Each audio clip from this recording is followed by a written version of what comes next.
Okay, so what is the $64,000 question? The key to success is developers, developers, developers, developers, developers, developers, developers, developers, developers, developers, developers, developers, developers. Yes!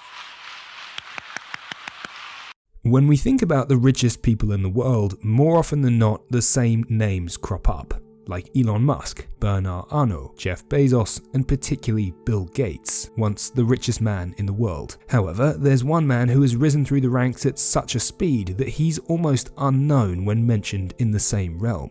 One of Bill Gates' former assistants at Microsoft is now the 5th richest person in the whole world.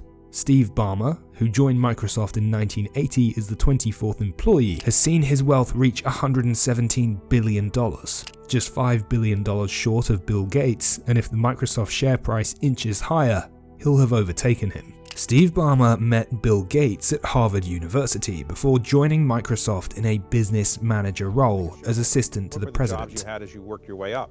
Well, I started out as assistant to the president. I was Bill's assistant, basically. Chief cook and bottle washer.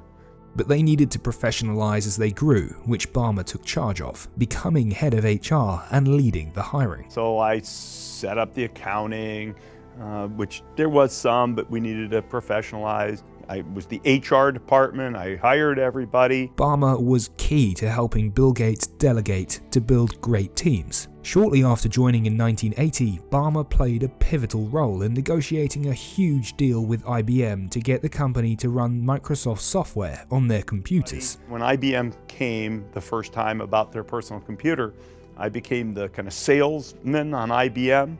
Why? I knew how to wear a tie. I was about the only guy around the place, and Bill said, well, you have a tie and a suit, why don't you come to the meeting? After rising through the ranks, Ballmer was made the president of Microsoft in 1998, a number 2 position, before getting the top job in 2000. In his 14 years as CEO, Ballmer achieved some great things, like navigating the dot-com bubble and the antitrust battles, but also acquiring Skype and launching Xbox. When he left in 2014, he held on to the majority of his stock. You know, I'm a loyal dude. I still drive Fords. My dad worked at Ford, and I still own Microsoft stock. During his 14 years as CEO, Ballmer struggled somewhat to reinvigorate Microsoft, finding it challenging working under the shadow of Bill Gates and failing to compete with Apple in the consumer electronics market. He pulls out this iPhone. What was your first reaction when you saw that? $500 fully subsidized with a plan? I said, that is the most expensive phone in the world, and it doesn't appeal to business customers because it doesn't have a keyboard, which makes it not a very good email machine. However, his successor, Sachin Nadella, has reinvigorated the company, which now has a valuation of over $1 trillion, helping Ballmer's wealth to grow dramatically. One of Ballmer's other successful investments after his departure from the business includes his purchase of the LA Clippers basketball team. Purchased in 2014 for $2 billion, and today's valuation is rumored to be closer to $4 billion. Ballmer now sits in 5th place in the Bloomberg Billionaire Index, behind the aforementioned billionaires in Musk, Arnault, Bezos, and Gates, which puts him ahead of people like Zuckerberg and Warren Buffett. It makes Ballmer the only non-founder representative in the top 10. When Ballmer first joined Microsoft, he was more of a business manager than a PA, and negotiated a $50,000 base salary plus 10% of the profit growth he generated, a great deal for that time.